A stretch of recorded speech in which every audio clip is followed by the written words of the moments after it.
This is my analysis of Rachel Portman's The Duchess. The piece is scored for the 2008 movie The Duchess. This follows the tumultuous life of the 18th century Duchess of Devonshire, a bright, popular aristocrat who is trapped in a failed marriage and has to face personal conflicts. These conflicts include living with her husband's mistress and falling passionately in love with a young politician, and is based on Amanda Foreman's best-selling novel Georgiana, Duchess of Devonshire. The piece is set in 18th century England, taking influence and excerpts from contemporary composers such as Beethoven and Haydn, as well as some of Portman's earlier works. These early works include Emma, which went on to win an Oscar for Best Original Score in 1996. With regards to performing forces, she uses woodwind, horns, trumpet, timpani, harp, piano, and strings. The strings dominate the texture, specifically the violin. In sections in most pieces, for example, opening title, 6 years later, and the end titles, there are sections of solo violins. The other instruments, however, are not purposeless. As seen on screen, the instruments do have purposes. The horns, trumpet, and woodwind provide harmonic filling. There is notably very little usage of woodwind or brass for melodic ideas. We can also hear the harp as the accompanying instrument, and the piano, which plays a prominent part in The Mistake of Your Life. This plays a melody.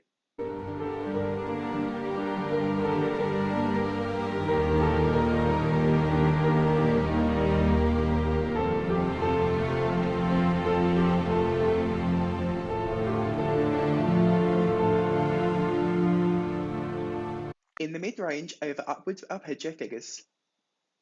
Also, in Mistake of Your Life, the timpani provides an ostinato pedal, which can be heard here.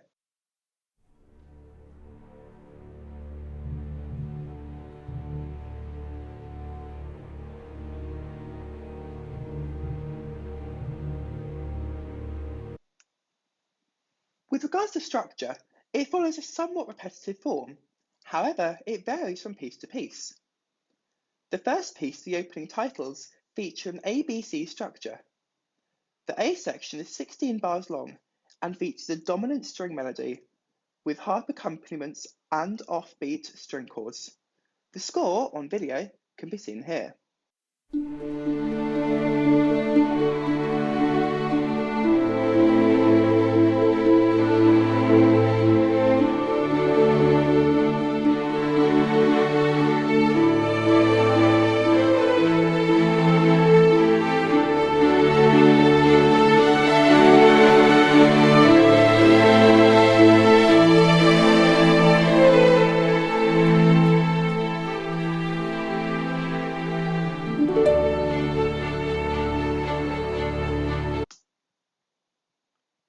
The B section can be heard at bar 17 and ends in bar 34. This is where our solo violin kicks in and can be seen on screen now.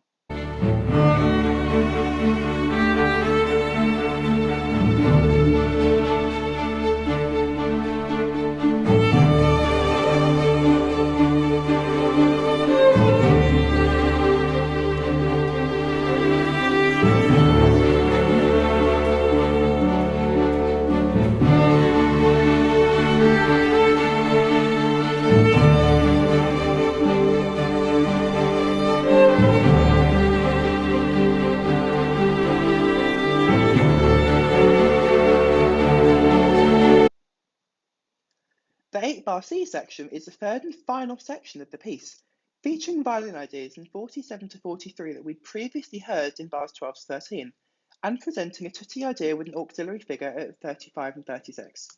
The score can be seen here.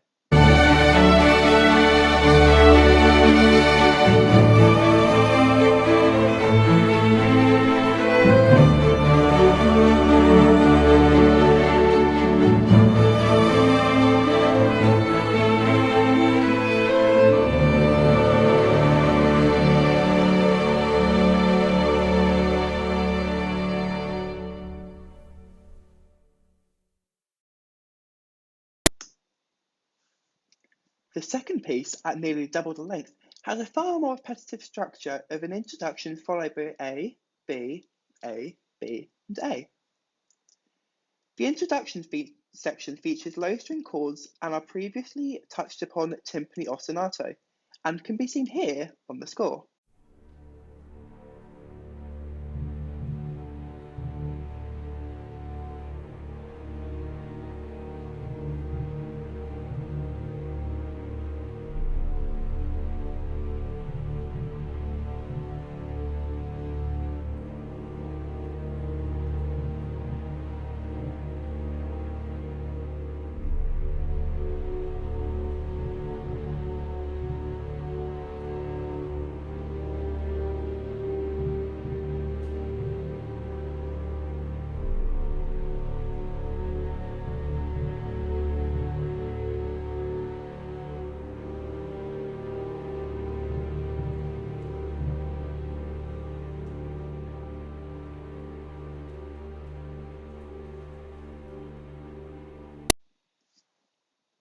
As we continue, we are introduced to the A section for the first time.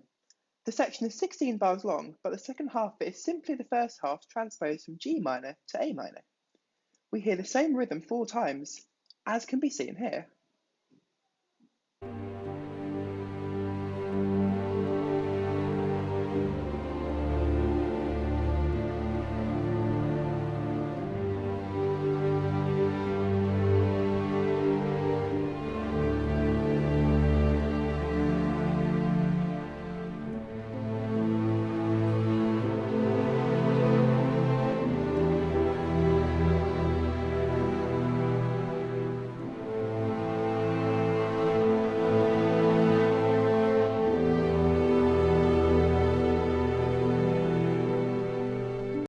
We are then, for the first time, introduced to our B section.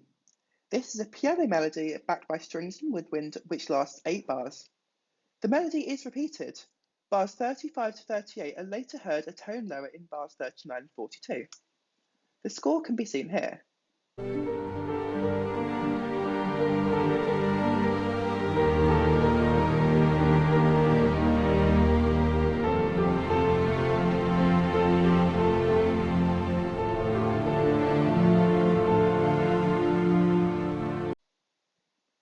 We then have a repetition of the A section with the melody an octave higher. This is followed by a repetition of the B in a tutti section, before finally spending the last 13 bars returning to the A section. The third piece, 6 years later, is 66 bars long and follows the structure of having an introduction, followed by an A section, a link, a B section, followed by the coda. The introduction, at 2 bars long, features pizzicato strings and a harp. This sets a light tone, which is far different to the tone that we just explored in Mistake of Your Life. We then enter our A section, which features triadic melodic ideas combined with a lower chromatic auxiliary. This 20-bar section is later followed by our link, which lasts 6 bars and features the introduction texture with augmented chords. We then enter our B section. Bars 30 to 34, highlighted in yellow, showcase material from the A section of the opening title. Bars 35 to 50, highlighted orange, take influence from section B of the opening title, and bars 51 to 63, highlighted in purple, take influence from the C section of the opening title. We then enter the final 3 bars, which is the coda section. This features quaver fifths from the beginning of the opening title. The fourth piece, Never See Your Children Again, features an A-B structure. Section A, highlighted in blue, features gentle dissonant string quavers with a slow, steep, stepwise rising melody over a contradicting descending bass line. In section B, highlighted in pink, we can hear textures and materials from the opening of Mistake of Your Life before finishing on a dissonant stroke unresolved chord. Lastly, within the end titles, we have a somewhat repetitive structure of A, B, C, D, C. The end titles are similar in content and structure in terms of ideas A to C to the opening titles. Within Section A, we see a shortened theme from the Duchess, before proceeding to Section B and seeing materials from the opening titles manipulated and varied. Section C is a similar story, except repeated and extended. It's in Section D that we see material based on the auxiliary figure from the Duchess, before finally coming to the repeated Section C, which acts as our coda. As with structure, the tonality of each piece is different. These pieces, however, don't tend to modulate a lot, as it isn't needed to create suspense or sustain viewer interest. The opening titles are in modal D major. The use of the C natural selects it in mixed Lydian mode. Mixed Lydian mode is when the scale is the usual diatonic scale but with a flattened seventh. Mistake of Your Life is written in G minor, yet some passages briefly modulate to A minor. There's a mixture of diatonic minor and modal passages before we reach the end final unresolved second inversion chord. 6 Years Later is far simpler, simply in modally inflected D major. Never See Your Children Again is D minor. It has a constant usage of C naturals which imply Dorian mode. This is when it's a regular diatonic scale, except with a flattened third and a flattened seventh. The piece ends with a flattened dissonant final chord, leaving the overall tonality somewhat ambiguous. Finally, we reach the end credits, which are in modal D major. The tonality for this is the same as the opening tracks. Melodically, the pieces are usually made up from 2, 4, or 8 bar ideas, with predictable and clear endings to the phrases. However, each piece is unique with regards to this aspect. The first piece, the Duchess, is comprised of 3 different ideas, labelled A, B, and C. Our A section is built on the 2-bar triadic idea. The idea in bars 1 and 2 is expanded on in bars 3 and 4. The B idea is based around the D major triad and features descending melodic ideas. In our C section, we can hear an auxiliary idea in bars 35 to 36, which is a developed version of the melody at bar 2. There is descending stepwise movement loosely based around ideas from bars 7 and 8. This information also applies to the end titles piece. Our next piece, Mistake of Your Life, has an A and a B section. The A section contains the rising stepwise figure, which is expanded upon by the transposition into A minor. The B section features a piano idea with auxiliaries and ascending stroke descending minor sixth, which is later expanded on with a descending sequence. The other 2 pieces are simpler. 6 Years Later features triadic ideas embellished with chromatic low auxiliary notes, and Never See Your Children Again features a slow, rising stepwise idea with continuous, rocking quaver figures. With regards to harmony, it's predominantly tonal.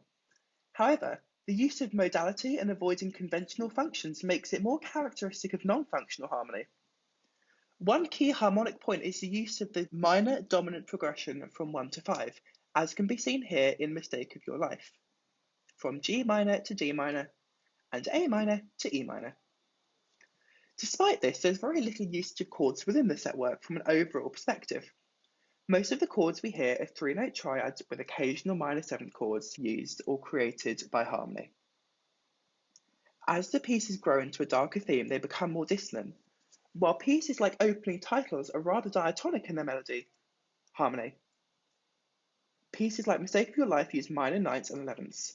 This creates a far different sound and texture.